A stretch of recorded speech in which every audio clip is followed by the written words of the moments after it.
जय हिंद दोस्तों। आइए समझते हैं मौलिक कर्तव्य। मौलिक कर्तव्य क्या है, उनकी जरूरत क्यों पड़ी और मौलिक कर्तव्य कब आए हैं। आइए देखते हैं। 42वें संविधान संशोधन 1976 में मौलिक कर्तव्य आए और ये किसके सिफारिश पर आए। क्वेश्चन पूछेगा कि पहला पूछेगा कि मौलिक कर्तव्य कब आए, तो 1976 में लागू हुआ था 42वें संविधान संशोधन से। और ये मौलिक कर्तव्य कहाँ से प्रेरित है, क्वेश्चन पूछेगा तो यूएसएसआर, जो वर्तमान में रूस रसिया है। और मौलिक कर्तव्य कितने हैं, तो मौलिक कर्तव्य 10 हैं। बोलेगा मूल मौलिक कर्तव्य कितने थे, तो मूल मौलिक कर्तव्य 10 थे। अब कितने हैं, वर्तमान में मौलिक कर्तव्य 11 हैं। और मौलिक कर्तव्य अगर जो है तो इन्हें किसी न किसी भाग में जगह दी गई होगी, तो किस भाग में इनको जगह दी गई, तो भाग 4A में मौलिक कर्तव्य को जगह दी गई। अगर जो किसी भाग में इनको जगह दी गई, किसी न किसी अनुच्छेद में जगह दी गई होगी, तो किस अनुच्छेद में जगह दी गई। क्वेश्चन पूछेगा कि मौलिक कर्तव्य को किस अनुच्छेद में रखा गया है, तो अनुच्छेद 52-51 का ए। और किस भाग में रखा गया है, तो 4A। और क्वेश्चन एक और बनता है यहाँ से कि वर्तमान में मौलिक कर्तव्य में एक नया कौन सा कर्तव्य जुड़ा, तो 11वां कौन सा जुड़ा, तो वो है शिक्षा का कर्तव्य। शिक्षा, प्रत्येक अभिभावक का ये फर्ज बनता है कि अपने बच्चों को 6 से 14 वर्ष के बच्चों को अनिवार्य शिक्षा प्रदान करे। जो 11वां मौलिक कर्तव्य ये कब लागू हुआ, 86वें संविधान संशोधन 2002 में लागू हुआ। और ये पूछेगा कि मौलिक कर्तव्य किसके सिफारिश पर आए, तो मौलिक कर्तव्य को किसके सिफारिश पर लाया गया, सरदार स्वर्ण सिंह समिति। सरदार स्वर्ण सिंह समिति, सरदार स्वर्ण सिंह समिति।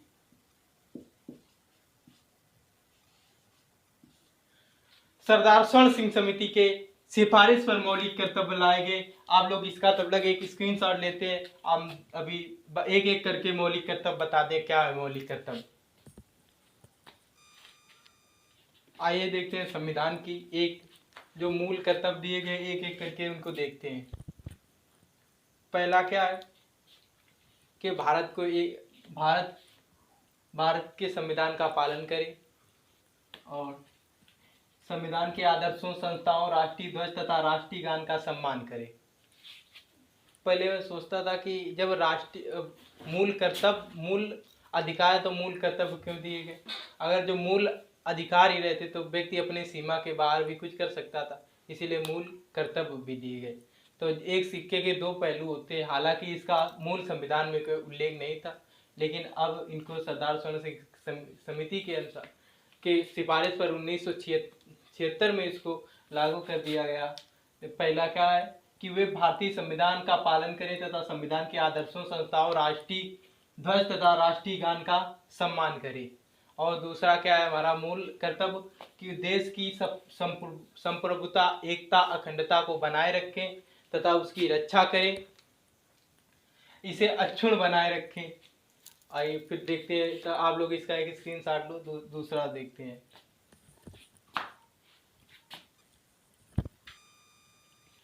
आइए देखते हैं तीसरा हमारा मूल कर्तव्य क्या है। तीसरा मूल कर्तव्य राष्ट्रीय स्वतंत्रता आंदोलन को प्रेरित करने वाले आदर्शों का सम्मान करें तथा उनका अनुपालन करें। जैसे कि हमारे भगत सिंह हो गए, चंद्रशेखर आजाद हो गए, महात्मा गांधी हो गए, इनका हमें क्या सम्मान करना चाहिए और क्या करना चाहिए कि इनका अनुपालन करें। जो वो कहेंगे उनके आदर्शों पर चलना चाहिए। और फिर चौथा हमारा क्या है मूल कर्तव्य, वे देश की रक्षा करें तथा बुलाए जाने पर राष्ट्र के सेवा के लिए तैयार रहें। ऐसा नहीं कोई व्यक्ति है जिसको अगर जो कोई देश की अगर जो जरूरत है उसको, तो उसको अगर जो बुलाया जाएगा तो वो देश की सेवा के लिए उसे तत्पर रहना पड़ेगा। और फिर देखते हैं तो किसी को अगर जो बुलाएगा तो वो तत्पर रहेगा देश के सेवा के लिए। आइए आप लोग इसका एक स्क्रीनशॉट लो, अभी दूसरा होता है।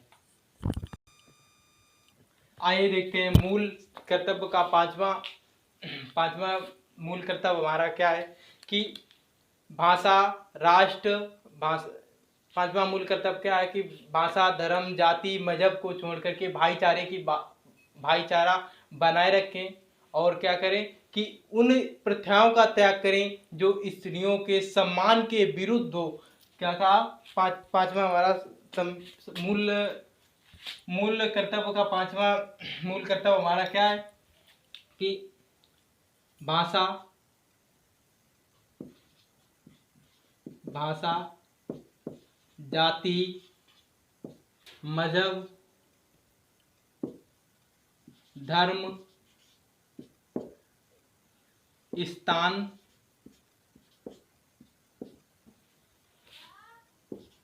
से परे होकर भ्रातृत्व की भावना बनाए रखें की भावना बनाए रखें।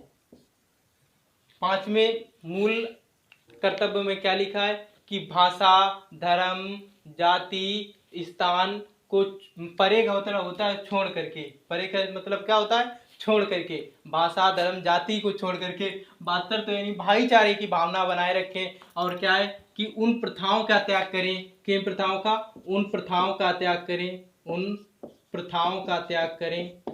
किन प्रथाओं का त्याग करें? जो महिलाओं के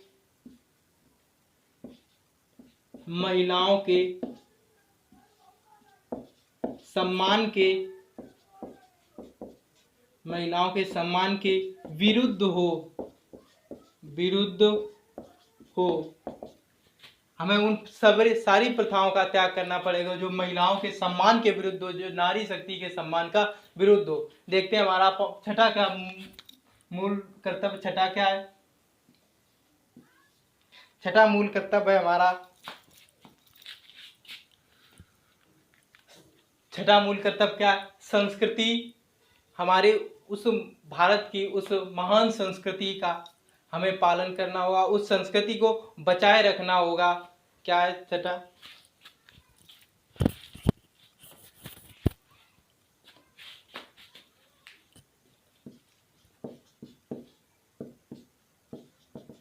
अपनी संस्कृति को बचाए रखना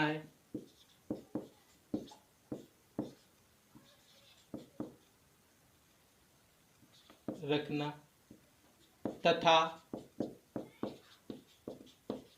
उसकी रक्षा करना। हमें अपनी संस्कृति को बचाए रखना है तथा उसको खोना नहीं है, उसकी रक्षा करना है। ये हमारा पांचवा छठा है। आप लोग इसका एक स्क्रीनशॉट लेते हैं, हम दूसरा भी बता रहे हैं। आइए देखते हैं सातवां मूल कर्तव्य क्या। सातवां मूल कर्तव्य है कि हमें प्राकृतिक वन जीव जंतु उनके प्रति उत्तरदायी रहना है, यानी कि हमें अपने प्रकृति को बचा करके रखना है, उनको वन्य जीव जंतु उनके प्रति उत्तरदायी रहना, उनका जीवन हमें और आगे तक बढ़ाना है, उनको नष्ट नहीं होने देना है। और हमें कुल मिलाकर इसमें यही बताया गया सातवें में कि हमें प्रकृति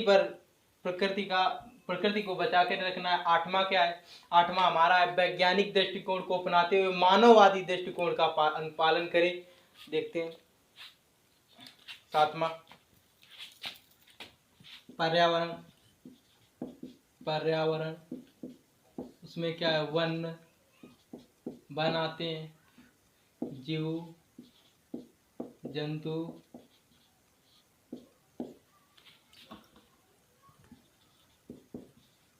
आदि को बचा कर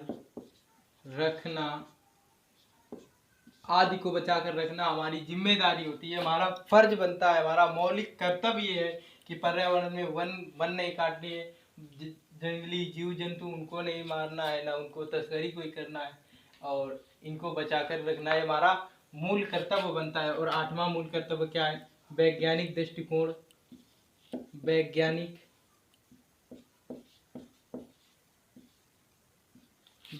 दृष्टिकोण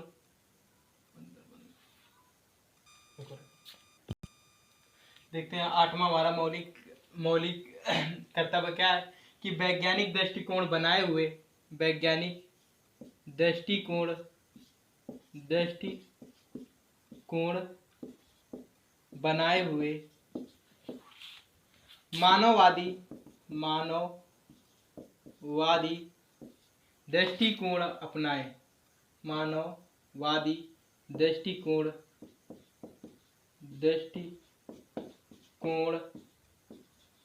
अपनाए।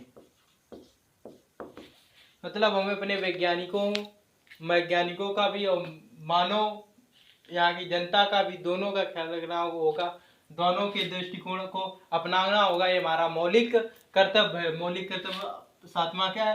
पर्यावरण को बचाए रखें, सातवां पर्यावरण को बचाए रखें। आठवां क्या है? वैज्ञानिक दृष्टिकोण को बनाए रखें तथा मानववादी वैज्ञानिक दृष्टिकोण बनाए हुए मानववादी दृष्टिकोण को बनाए रखें। और इसको आप लोग एक स्क्रीनशॉट लेते हैं, अभी बताते हैं। आइए देखते हैं हमारे मूल कर्तव्य का जो 9वां कर्तव्य क्या है? सार्वजनिक संपत्ति की रक्षा करें, अहिंसात्मक विचार को आत्मसात करे, हिंसा से दूर रहे। यानी कि सार्वजनिक लोक संपत्ति को सुरक्षित रखे, उसे सुरक्षित बनाए रखे और क्या करें कि अहिंसात्मक विचार को अपनाए, हिंसा कभी ना करे, अहिंसात्मक रहे। जो कि हमारे गांधी जी के विचार थे, वही सभी लोग अहिंसात्मक विचार को अपनाएं और क्या हिंसा से दूर रहे, कभी भी हिंसा ना करें, हिंसात्मक रहे। और हमारा 10वां मौलिक कर्तव्य क्या है? 10वां मौलिक कर्तव्य है राष्ट्र की प्रगति के लिए व्यक्तित्व व सामूहिक रूप में सभी क्षेत्रों के लिए उत्कर्ष के लिए निरंतर प्रयत्न करें। और 11वां हमारा क्या मौलिक कर्तव्य? अभी हमने बताया था 11वां नया मौलिक कर्तव्य कब जोड़ा गया? 2002 में 86वें संविधान संशोधन में हमारा 11वां मौलिक कर्तव्य जोड़ा गया। वह कौन सा कर्तव्य? शिक्षा का कर्तव्य। ये किसको? कि माता पिता या किसी अभिभावक, कोई भी अभिभावक है, किसी का संरक्षण बच्चे का कर रहा है तो 6 से 14 वर्ष के सभी बच्चों के लिए उसको आवश्यक शिक्षा प्रदान करे। ये 2002 में एक 86वां संविधान संशोधन जब पारित हुआ तो उसको मूल कर्तव्य बना दिया गया। आइए देखते हैं 86वां मूल कर्तव्य। एक क्वेश्चन पूछेगा कि वर्तमान में मूल कर्तव्य में कितने मूल कर्तव्य? तो 11 है। और उसमें एक क्वेश्चन है जो मूल संविधान था मूल कर्तव्य का, उसमें कितने थे? 10 थे। और एक क्वेश्चन आएगा कि मूल कर्तव्य में नया मूल कर्तव्य कौन सा जोड़ा गया या कब जोड़ा गया, किस आर्टिकल किस अमेंडमेंट में जोड़ा गया? तो आपको क्या देना होगा कि 2002 में 86 अमेंडमेंट के तहत शिक्षा का जो कर्तव्य है 2002 में जोड़ा गया। वो कौन से नंबर पर आता? 11 नंबर पे। क्या आता है? प्रत्येक अभिभावक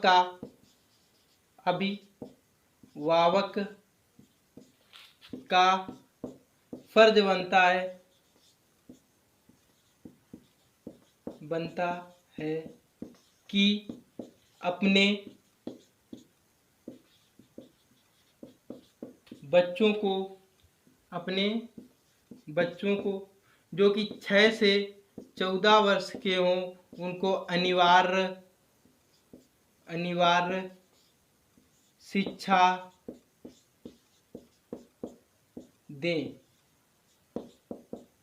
उनको किसी भी काम पर ना लगाएं, किसी फैक्ट्री या किसी भी फैक्ट्री में उनको ना भेजें। उनको 6 से 14 वर्ष के जो बच्चे हैं उनको अनिवार्य शिक्षा दें। किस उसमें 11वां जो हमारा मौलिक कर्तव्य है इसमें ये कब जोड़ा गया? 2002 में जोड़ा गया। और किस आर्टिकल के तहत जोड़ा गया? किस अमेंडमेंट के तहत जोड़ा गया? तो 86 अमेंडमेंट हुआ था। अमेंडमेंट जिसको यूपी बोर्ड वाले पढ़ते संविधान संशोधन, हिंदी में क्या बोलते हैं? संविधान संशोधन, और इंग्लिश में क्या? अमेंडमेंट। संविधान संशोधन कौन सा? 2002 में 86 अमेंडमेंट आया था। उसमें कहा गया कि शिक्षा का जो कर्तव्य है ये अभिभावकों को है। आशा करता हूँ कि वीडियो समझ में आया होगा। जय हिंद दोस्तों, मिलते हैं नेक्स्ट क्लास में।